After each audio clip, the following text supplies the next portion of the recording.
Jadi Muibi, cerita kali ini gue dapet dari temennya temen gue yang nyaksiin sendiri kejadian yang gue bakal ceritain sekarang. Oke. Sekitar tahun 2020 kemarin, pas zaman-zamannya COVID-19 di Jakarta, ada satu karyawan, kita sebut aja namanya Yogi. Umurnya seumuran kita lah, kayak masih sekitar 23-25 tahun. Sehari-hari kegiatannya dia tuh ke kantor, terus pulang main sama teman-teman tongkrongannya. Nah, karena lagi COVID, jadi gajinya dia tuh dipotong 50% sama kantor.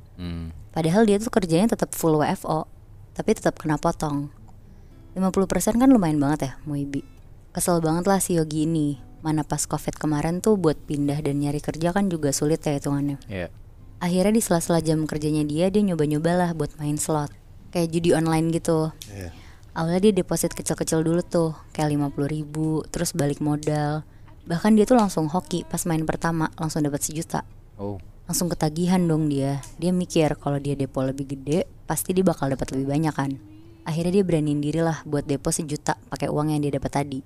Tapi bukannya makin untung, 1 juta itu tuh lenyap dalam waktu sejam dia main. Pokoknya dia tuh bener-bener jadi ketergantungan banget lah sama mainan ini. Sampai pulang kantor tuh dia masih di kantor, sibuk main slot.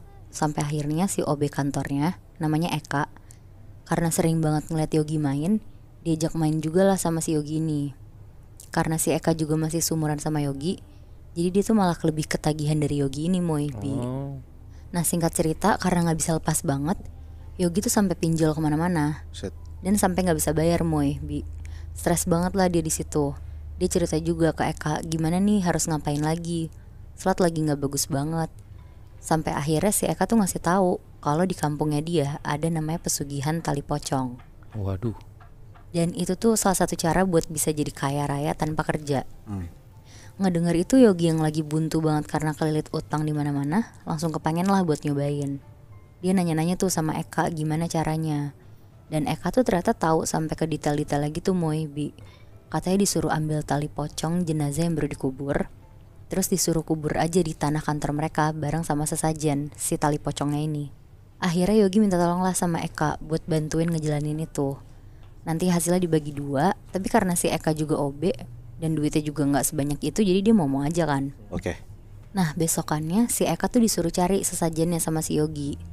Dan pas pulang kantor sekitar jam 7 malam, mereka mulai nih keliling-keliling nyari kuburan yang gak gede-gede banget. Nyari ada yang meninggal gak di malam itu. Terus mereka nemu nih akhirnya ada satu makam yang lumayan jauh sama kantor mereka. Si Eka tuh di situ udah bawa cangkul. Jadi Eka yang nyangkul, Yogi ngeliatin sekitar, ganti-gantian lah mereka berdua. Sekitar 2 jam akhirnya mulai kelihatan nih jenazahnya. Eka ngeraba-raba simpul tali di bagian kepalanya, diambil terus sama si Eka. Dan mereka berdua tuh buru-buru nutup makamnya. Mereka tuh seneng banget di situ dan langsung ke kantor. Eka sama Yogi tuh langsung ngegali halaman belakang kantornya buat naruh tali pocong sama sesajennya. Anjing, ini bener-bener cuma berdua dan cepet banget gitu. Iya bener Bi. Wow. Karena mereka capek banget abis ngegali makam, mereka tidur-tiduran dulu nih di sofa kantor. Sambil Eka tuh bikin Indomie dulu buat mereka berdua. Padahal ya itu udah lumayan malam lah, kayak jam 10-an. Si Yogi sambil mikir, kapan ya ini hasilnya? Tapi Eka tuh bilang, jangan dipikirin bang, nanti tahu-tahu ada aja dah. Singkat cerita mereka makan, terus kekenyangan dan ketiduran tuh. Posisinya Yogi tuh tiduran di sofa, Eka tiduran di karpet bawah sofa. Depannya mereka tuh jadinya TV, sambil ada suara TV juga nyala. Eka yang tadi tidur terlentang tuh ganti posisi, jadi miring ke arah TV. Sambil gesturnya tuh kayak ngambil guling dan make guling. Tapi Eka sambil merem dan tidur tuh mikir, lah kok ada guling ya? Akhirnya dia melek lah. Dan pas dia melek, muka Eka tuh hadap-hadapan sama pocong yang lagi melotot. Wah anjing. Eka tuh langsung teriak di situ, dia ngelempar guling itu, terus langsung ngadep belakang lah buat bangunin Yogi. Yogi langsung kebangun akhirnya. Eka mau kasih lihat pocong yang ada di belakangnya dia kan ke Yogi. Tapi pas ditunjuk sama Eka ke belakang, pocongnya tuh udah gak ada. Set. Jadi bentuknya guling atau nggak ada sama sekali? Jadi yang dipeluk sama si Eka ini tuh beneran guling Bi. Dia lempar, tapi pas dia balik ke belakang mau ngasih tau Yogi, pas balik lagi mau ngasih tahu, balik badan lagi ke arah TV, udah nggak ada guling itu. Oh berarti emang gulingnya nggak ada dong? Emang nggak ada guling? Ya kan nggak make sense juga kan ada guling di kantor gitu iya, kan? Iya bener. Karena Yogi juga kaget itu udah jam 12 malam.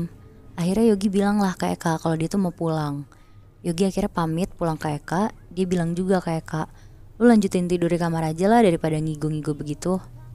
Akhirnya Yogi yang lagi ngantuk-ngantuknya banget tuh cuci muka dulu, terus pulang lah bawa motor. Rumahnya Yogi tuh lumayan jauh dari kantor, tapi dia bawa motornya tuh pelan-pelan banget karena dia sadar kalau dia tuh lagi ngantuk. Soalnya daripada kenapa-napa di jalan juga kan. Pas lagi di jalan raya dan lampu merah, Yogi tuh berhenti sambil ngucek-ngucek mata.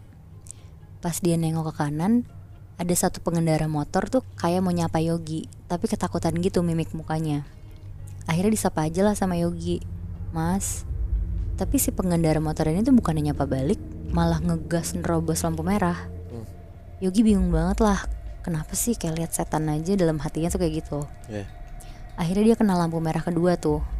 Dia berhenti dan pas banget sebelah kanannya tuh mobil.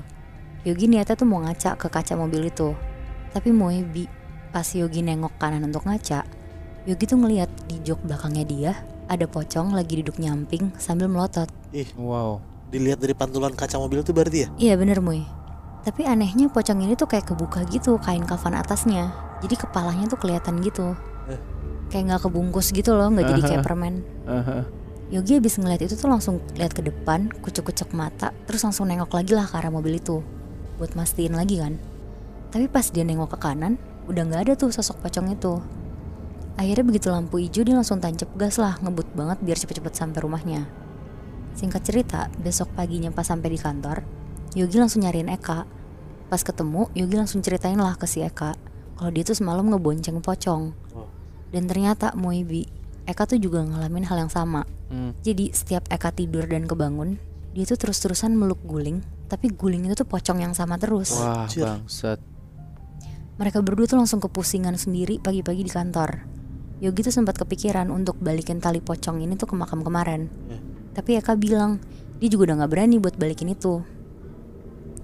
Akhirnya seharian Yogi bener-bener kepikiran lah sampai gak fokus kerja. Kayak jadi orang yang parnoan gitu Moibi. Iyalah, pasti dia takut banget ntar malam bakal didatengin lagi kan? Iya bener Bi. Sampai akhirnya sekitar jam 5 sore, pas lagi hujan deras, Yogi tuh mau ke pantry. Dia mau nyeduh kopi panas dulu biar fokus. Turun tangga lah dia, karena pantry-nya tuh ada di paling bawah. Pas dia turun, jadi di bawah tangga paling bawah tuh ada toilet. Yogi tuh dengar di situ, dari dalam toilet itu tuh kayak ada suara laki-laki, kayak teriak-teriak minta tolong. Yogi ngira itu tuh temennya kan kekunci. Akhirnya buru-buru lah dia turun tangga lari ke depan toilet itu. Pas dia ketok-ketok tuh gak ada suara apa-apa. Akhirnya dia nyobalah buka gagang pintunya. Ternyata gak dikunci pintunya. Langsung masuklah Yogi dengan muka paniknya. Tapi anehnya tuh gak ada siapa-siapa. Pas Yogi muter badan untuk balik lagi ke pantry, kayak ada yang narik bajunya Yogi sampai Yogi tuh jatuh ke dalam toilet itu. Wow. Dan pintunya tuh tiba-tiba ketutup kenceng banget. Aduh anjing. Nah dari dalam Yogi tuh berusaha lah buat ngebuka pintu itu. Dia ngegedor-gedor pintunya juga. Tapi pintu ini tuh kekunci dan gak bisa dibuka sama sekali. Padahal kuncinya tuh di dalam Bi. Akhirnya Yogi berusaha tenang lah. Dia nyalain keran wastafel yang ada di depan dia. Terus dia cuci muka lah sambil ngaca. Pas dia lagi merem sambil ngusap mukanya, otomatis kan dia melek ya abis diusap. Yogi nih ngeliat di kanannya dia tuh ada pocong persis yang dia boncengin semalam. Lagi ngeliatin dia sambil melotot. Karena bener-bener deket banget kelihatannya, Yogi tuh lemes dan langsung pingsan di tempat. Dia kebangun tuh sekitar jam 7 malam. Kondisi badannya tuh satu badan keringetan. Dan pas dia buka pintu toilet tuh udah bisa kebuka sekarang. Akhirnya Yogi langsung keluar lah terus nyari air buat diminum. Tiba-tiba dari belakang tuh kayak ada yang nyolek Yogi. Yogi tuh udah mikir kemana-mana banget sampai tangannya tuh gemeteran banget kan. Tapi dia ngeberaniin diri lah akhirnya buat nengok ke belakang. Pas dia nengok ke belakang, gak taunya itu tuh Eka. Eka tuh mukanya lagi panik banget dan bilang, Bang kayaknya kita balikin aja deh tali pocong ini. Gue udah gak kuat bang. Tadi gue mandi, di belakang gue ada pocong itu lagi bang. Akhirnya mereka berdua di malam itu tuh bener-bener langsung ngegali halaman belakang kantor buat ngambil tali pocong itu. Niatnya tuh buat ngebalikin ke tempat semula kan, di makam itu. Tapi pas mereka ngegali tanah itu, tiba-tiba tanah yang mereka gali itu tuh pas dipegang kayak ada batu keras. Terus mereka lanjut lah gali pelan-pelan.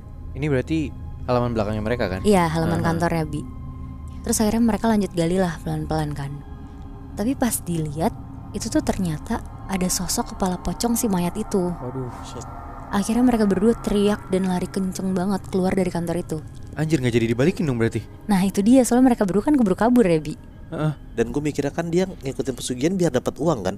Iya, Dia pun juga belum dapat uang sama sekali kan, Nang? belum sama sekali Moy, malah diganggu terus sama sosok mayat yang dia ambil tali pocongnya itu.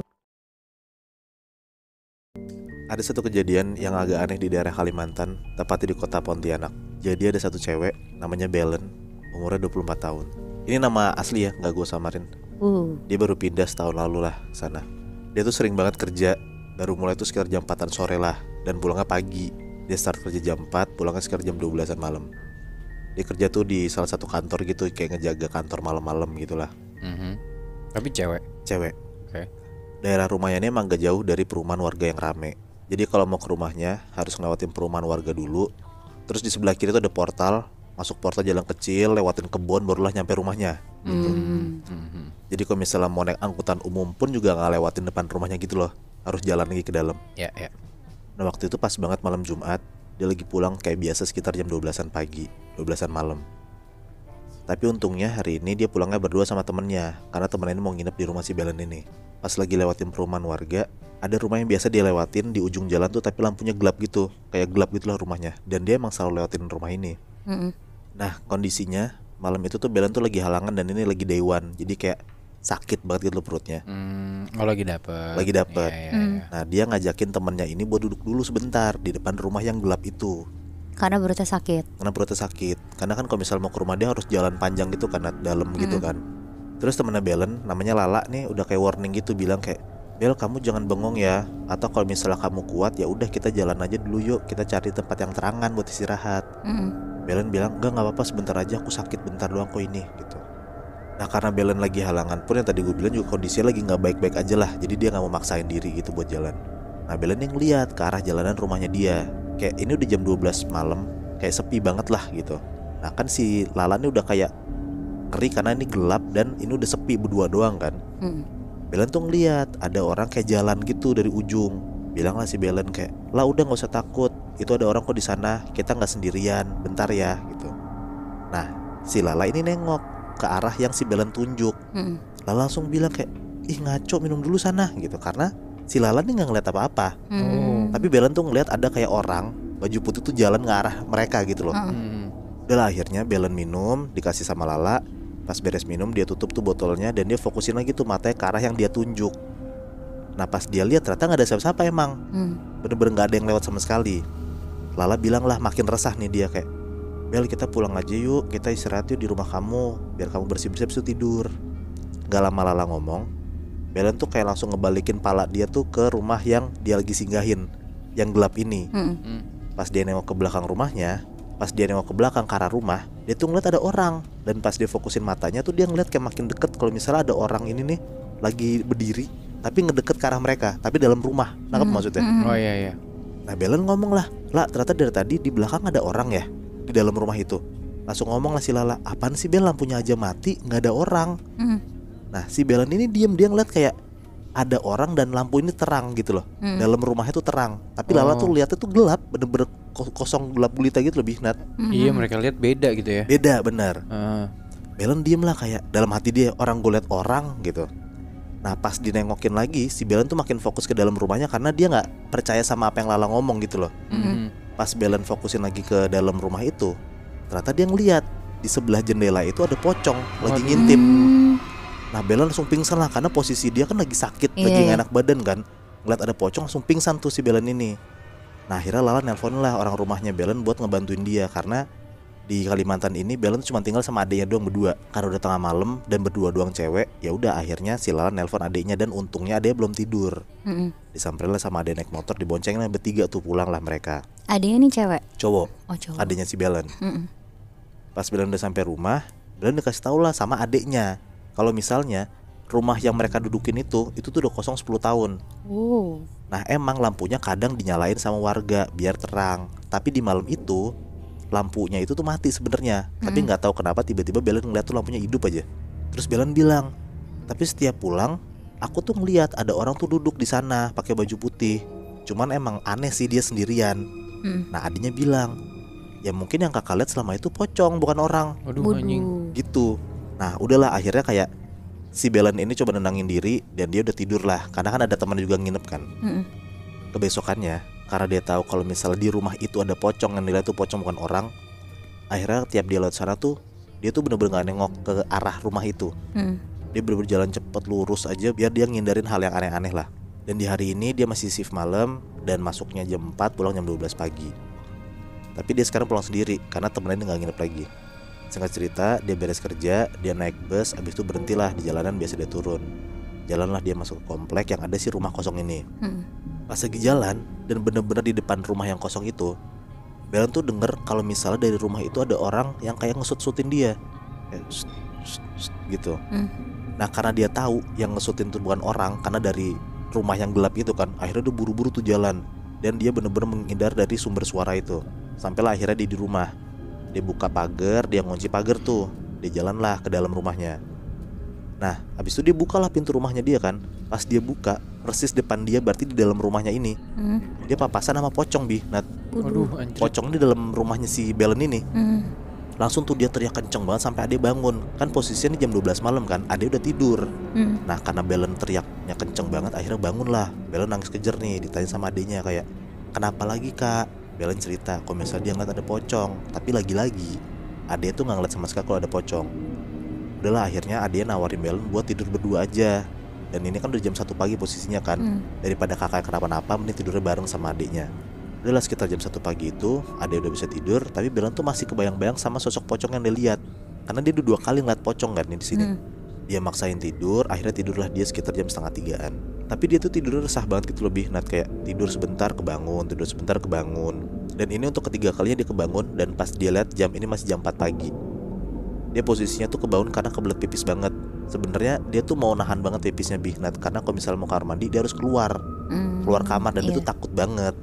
Tapi karena dia ngerasa kayak udah di ujung banget pipisnya, dan dia juga lagi dapet, akhirnya mau gak mau dia ngeberanin diri lah buat keluar kan, buat ke kamar mandi. Udah dia jalan kamar mandi, alhamdulillah tuh pas di kamar mandi dia pipis, dia ngurusin pembalut segala macem, aman-aman aja. Dari situ langsung tuh Belen tutup kamar mandi, lari dah dia ke kamar adenya ini. Nah pas masuk di kamar, dia tuh bener-bener kaget banget Nat. Karena kan tadi dia tidur sama adeknya kan. Nah pas masuk kamar adeknya, dia ngelihat ada 3 pocong tiduran di kasur itu. Waduh, anjir. Jadi Ade tuh nggak ada, Ade tuh nggak tahu di mana. Tapi Belen ngeliat kalau misalnya di kasur itu ada 3 pocong. Pingsan lagi si Belen ini karena dia kaget banget kan. Akhirnya dia ngeliat ketiga kalinya ada pocong, tapi ini ada 3 pocong, nggak cuma satu-satu gitu. Akhirnya sekitar jam 7-an pagi dia sadar. Dia di kamarnya sendiri tuh, udah bukan di kamar adeknya. Ade tuh anyway sekolah, masih SMA. Karena ngurusin kakaknya, jadi dia bolos sekolah gitu loh, jam 7 pagi. Pas bangun, Belen diceritain lah sama adeknya kalau Belen tuh teriak-teriak sendiri sampai pingsan. Jadi posisinya tuh pas dia habis dari kamar mandi, dia masuk kamar adeknya. Nah ade tuh ngeliat kalau kakak ini teriak-teriak sendiri dan pingsan. Padahal ya di dalam kamar tuh adeknya lagi tidur gitu loh. Sampai adeknya kebangun sendiri. Sampai adeknya kebangun. Tapi Belen ngeliatnya bukan adenya gitu kan. Bukan adeknya. Jadi intinya teman Belen yang kemarin sama adeknya tuh nggak pernah ngeliat sama sekali ada pocong. Dan di sini di rumahnya Belen sendiri, di rumah kosong yang dia suka lewatin, itu ada pocong dan yang lihat cuman Belen doang.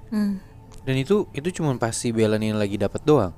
Ini posisinya kan dia baru pindah setahun kan Bi. Nah kan pasti dalam setahun kan dia udah beberapa kali dapet kan. Gak pernah sama sekali.